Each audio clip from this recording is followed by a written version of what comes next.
Komisi 4 DPR RI menekankan pentingnya dialog antara pemerintah dan pelaku usaha dalam polemik pencabutan 28 perusahaan pasca bencana banjir Aceh, Sumatera. Anggota Komisi 4 DPR RI Sulaiman Hamzah menilai, persoalan pencabutan izin 28 perusahaan pemanfaatan hutan harus dilihat dari sisi pelaku usaha dan sisi pemerintah untuk memastikan keseimbangan antara penegakan hukum lingkungan dan kepastian berusaha bagi investor.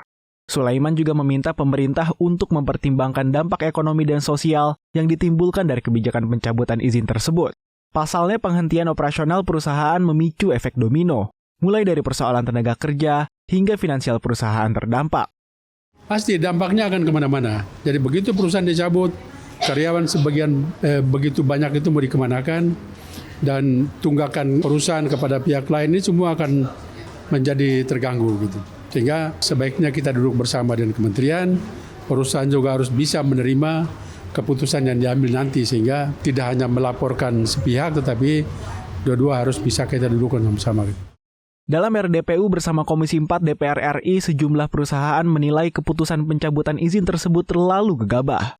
Mereka menyebut, izin usaha langsung dicabut dan ditindaklanjuti melalui surat keputusan Menteri Kehutanan.